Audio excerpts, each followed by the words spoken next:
আসসালামু আলাইকুম। এখন দেখবেন সংবাদ শিরোনাম। পঞ্চগড়ে মহিলা বিষয়ক অধিদপ্তরের কর্মকর্তার বিরুদ্ধে নারী কর্মীকে হেনস্থার অভিযোগ, সহকর্মীদের তোপের মুখে অফিস ত্যাগ, তদন্ত করে ব্যবস্থা নেওয়ার আশ্বাস। ঢালাও সমর্থন আর বিরোধিতার বৃত্ত থেকে বেরোনোর পরামর্শ বিশ্লেষকদের। প্রথম অধিবেশনেই ঠিক হচ্ছে সংস্কার প্রস্তাবের ভবিষ্যৎ। হরমুজের দখল রাখতে মাইন স্থাপনে ইরান, বোমা মেরে সচলের চেষ্টা যুক্তরাষ্ট্রের। হাইফা বন্দরে মিসাইল দেখেছে তেহরান। দিনাজপুরে জমে উঠেছে ঈদ বাজার, দোকানগুলোতে বাহারি পোশাকের সমাহার, চাহিদা শীর্ষে বিদেশি পোশাক। এতক্ষণ শুনছিলেন সংবাদ শিরোনাম, এবারে শুনবেন বিস্তারিত। পঞ্চগড় জেলা মহিলা বিষয়ক অধিদপ্তরের উপপরিচালকের বিরুদ্ধে নারী কর্মচারীকে হেনস্থার অভিযোগ উঠেছে। এছাড়াও তার বিরুদ্ধে সহকর্মীদের বিস্তর অভিযোগ। সহকর্মীদের দাবি, দীর্ঘদিন ধরে হুমকি ধমকি, গালাগালি ও বিভিন্নভাবে হেনস্থা করছেন কর্মরতদের। পঞ্চগড় জেলা মহিলা বিষয়ক অধিদপ্তরের উপপরিচালক AKM ওয়াহিদুজ্জামান, জেলা সহ আরও ৩ উপজেলার মহিলা বিষয়ক কর্মকর্তা পদের দায়িত্ব তার কাঁধে। 4টি দপ্তরের ভারপ্রাপ্ত এই কর্মকর্তার বিরুদ্ধে অভিযোগ, নারী দিবসেই হাত তুলেছেন অফিসের এক নারী কর্মচারীর গায়ে। অভিযোগ, রোববার নারীদের নিয়ে জেলা প্রশাসকের কার্যালয়ে অনুষ্ঠানে যোগ দিতে যান জেলা মহিলা বিষয়ক অধিদপ্তরের প্রশিক্ষক। দেরি হওয়ায় জেলা প্রশাসক কার্যালয়ের দোতলায় নারীদের গালাগালি, এমনকি এক কর্মীর গায়ে হাত তোলেন এই কর্মকর্তা। এ নিয়ে সহকর্মীদের তোপের মুখে পড়েন নিজ কার্যালয়ে। অফিস থেকে দৌড়ে বের হয়ে যান তিনি। পিছন পাশে যায়, মাথা ধরে এই বাজে মহিলা, বিয়াদব মহিলা, এইভাবে বলে আমাকে ধাক্কা দিল। ঘটনার পরদিন উপপরিচালক AKM ওয়াহিদুজ্জামানের শাস্তি ও অপসারণ দাবিতে মানববন্ধন করেন ভুক্তভোগীরা। জেলা প্রশাসকের কাছে স্মারকলিপিও দেন তারা।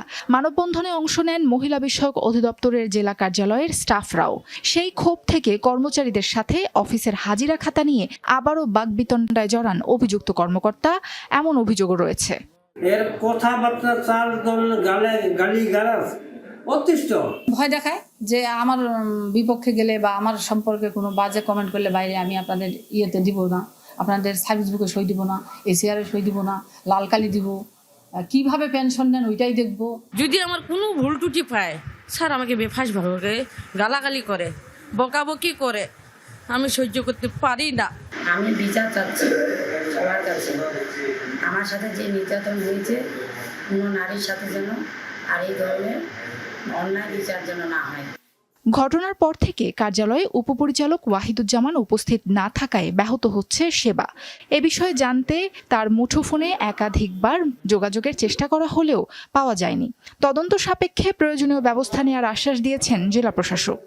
কিছু ভদ্র মহিলা আমার পক্ষে এসে উপস্থিত হয়ে ওনারা একটা মৌখিক অভিযোগ দাখিল করেছেন। আমি তাদেরকে আশ্বস্ত করেছি যে বিষয়টি তদন্তপূর্বক। সাংবিধানিক সংস্কার অধ্যাদেশের ভবিষ্যৎ নির্ধারণী সংসদ কাল বসছে। জনমানুষের ভোটে নির্বাচিত এবারের সংসদ নানান কারণে গুরুত্বপূর্ণ বলছেন নাগরিক ও বিশ্লেষকরা। ঢালাওভাবে সমর্থন বা বিরোধিতার বদলে গঠনমূলক সমালোচনা করবেন এমপিরা। আইনের শাসন, দ্রব্যমূল্য নিয়ন্ত্রণ, নিরাপত্তা সহ জনগণের প্রত্যাশা পূরণে কাজ করবে এবারের সংসদ, এমন প্রত্যাশা তাদের। বহু বছর পর এবার প্রত্যক্ষ ভোটে জনপ্রতিনিধি নির্বাচিত করেছে জনগণ। অধিকার ও গণতন্ত্র পুনরুদ্ধারের সে লড়াই ছিল রক্তক্ষয়ী। তাই হয়তো নির্বাচিত প্রতিনিধিদের কাছে এবার প্রত্যাশাও অনেক বেশি। ক্ষমতার চর্চা নয়, মানব সেবার শক্তিশালী কাঠামো তৈরিতে কাজ করবেন সংসদ সদস্যরা, আশা সাধারণ মানুষের। আশা আকাঙ্ক্ষা নিয়ে আমরা ওনাদেরকে নির্বাচিত করেছি। আমরা কিন্তু এখনো বিভিন্ন জায়গায় দেখি যে আপনার কোনো বিরোধী দলীয় কেউ থাকলে তাকে মনে করেন যে এলাকার নেতারা সবাই মিলে আটক করছে, এটা যেন না থাকে। বাজারে গেলে 500 টাকা কোন জায়গা থেকে পকেট থেকে গায়েব হয়ে যায়। এখন ওই দিক দিয়ে একটু মানে দেখা দরকার। যদি তারা ভালো না কিছু করতে পারে তাহলে দেশ ছেড়ে পালাতে হবে। জুলাই অভ্যুত্থান পরবর্তী সময়ে সংস্কারের দাবি দেওয়া ছিল অনেক। স্বৈরতন্ত্র ঠেকানো, আইনের শাসন প্রতিষ্ঠা সহ বিভিন্ন দাবিতে গঠিত হয় সংস্কার কমিশন। খাতওয়ারি আমূল পরিবর্তনের সুপারিশ করেন অভিজ্ঞরা। সেসব সুপারিশ তথা সংস্কার প্রস্তাবের ভবিষ্যৎ নির্ধারিত হবে বর্তমান সংসদের হাত ধরে। ফলে নতুন সংসদের গুরুত্ব অনেক বেশি। গত 15-16 বছর নির্বাচন ঠিকভাবে হয় নাই, কোনো শক্তিশালী বিরোধী দল ছিল না। তো এখন মানুষের প্রত্যাশা পরিবর্তন। আমরা তো মেজরিটি এরকম মনোভাব না রেখে যদি এটা সুন্দরভাবে চলে, তাইলে আমাদের ভবিষ্যতে গণতন্ত্রের একটা শুভযাত্রা এখান থেকে শুরু হতে পারে। শতকরা 70% সংসদ সদস্য নতুন, আগে তাদের অভিজ্ঞতা ছিল না, আর তার উপরে ওইরকম প্রায় 70% হলো ব্যবসায়ী।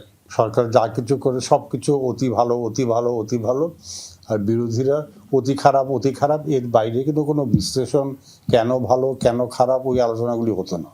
তো আশা করছি ওই দিক দিয়ে এই সংসদ ভিন্নতর হবে। প্রায় 9 মাস আলোচনা করে জুলাই সনদ প্রণয়ন করেছেন রাজনৈতিক দলের নেতারা। হ্যাঁ ভোটের সংখ্যাগরিষ্ঠতায় যেখানে সমর্থন আছে জনগণের, ফলে জুলাই সনদের চূড়ান্ত কাঠামো পেতে সংসদ সদস্যদের অনুমোদন লাগবে। বিশ্লেষকরা বলছেন, অভ্যুত্থানের পর সাংবিধানিক নিয়ম মেনে সরকার পরিবর্তন ও পরিচালিত হয়েছে।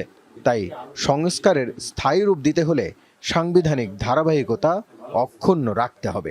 সুপারিশগুলি তো অন্তর্বর্তীকালীন সরকার বাস্তবায়ন করে নাই বললেই চলে, তাই তো? তখন এই সরকার ওইটা কতটা বাস্তবায়ন করবে সেটা। লাগাতার 12তম দিনের মতো ইরান জুড়ে হামলা অব্যাহত রেখেছে যুক্তরাষ্ট্র ও ইসরায়েল। এবার হরমুজ প্রণালীর বিভিন্ন স্থানে ইরানি নৌযান লক্ষ্য করে ব্যাপক বোমা বর্ষণ করেছে ওয়াশিংটন। অঞ্চলটিতে 16টি মাইন বিছানোর জাহাজ ধ্বংসের দাবি করেছে মার্কিন সেন্ট্রাল কমান্ড। একাধিক ক্ষেপণাস্ত্র উৎক্ষেপণ সাইটে বোমারু বিমান দিয়ে বাংকার বিধ্বংসী বোমা ফেলা হয়েছে এবং রাতভর রাজধানী তেহরানে বিমান হামলা চলেছে। এদিকে পশ্চিম ইরানে বিভিন্ন সামরিক স্থাপনায় হামলার ফুটেজ প্রকাশ করেছে ইসরায়েলি প্রতিরক্ষা বিভাগ IDF। তেহরান ও তাবরিজে কমান্ড সেন্টার ধ্বংসের দাবি করেছে তারা। হামলার খবর পাওয়া গেছে কেরমান শহরের একটি এয়ারপোর্টে। যুদ্ধ শুরুর পর ইরানের 10,000-এর বেশি বেসামরিক স্থাপনায় হামলা চালিয়েছে যুক্তরাষ্ট্র ইসরায়েল। 1300-এর বেশি মানুষের প্রাণ গেছে। আবারও ইরানের হামলার টার্গেট হয়েছে ইসরায়েলের হাইফা বন্দর। অঞ্চলটির তেল ও গ্যাস শোধনাগার ও জ্বালানি ট্যাঙ্ক লক্ষ্য করে মুহুর্মুহু মিসাইল ছুড়েছে তেহরান। আক্রান্ত হয়েছে তেল আবিব, জেরুজালেম সহ আরো কয়েকটি শহর। কুয়েতে মার্কিন ঘাঁটি ক্যাম্প রিফজানে হামলার দাবি করেছে তেহরান। ড্রোন ও মিসাইল ছুঁড়েছে বাহরাইন, সৌদি আরবের তেল ক্ষেত্রে। রিয়াদ জানিয়েছে প্রিন্স সুলতান বিমান ঘাঁটিতে হামলার চেষ্টা করেছে তেহরান। মিসাইল ছুঁড়েছে সৌদির পূর্বাঞ্চলে, তবে সেগুলো ভূপাতিতের দাবি করেছে রিয়াদ। কোনো ক্ষয়ক্ষতি অথবা হতাহতের ঘটনা ঘটেনি বলেও জানিয়েছে। সংযুক্ত আরব আমিরাতের আবুধাবিতে একটি জ্বালানি স্থাপনায় ড্রোন হামলা চালিয়েছে ইরান। তাতে আগুন ধরে যায় গুরুত্বপূর্ণ স্থাপনায়, কেউ হতাহত হয়নি। অবশ্য কার্যক্রম বন্ধ রেখেছে অঞ্চলটির সবচেয়ে বড় তেল শোধনাগার। যুক্তরাষ্ট্রে তেল ও গ্যাসের মূল্য বৃদ্ধি সাময়িক বলে দাবি করেছে ওয়াশিংটন। ইরান যুদ্ধের লক্ষ্য পূরণ হলেই জ্বালানির দাম কমে আসবে বলে জানিয়েছে হোয়াইট হাউসের মুখপাত্র ক্যারোলিন লেভিট। মার্কিন জনগণ নিশ্চিন্ত থাকতে পারেন, তেল ও গ্যাসের দামে যে সাম্প্রতিক বৃদ্ধি হয়েছে তা সাময়িক।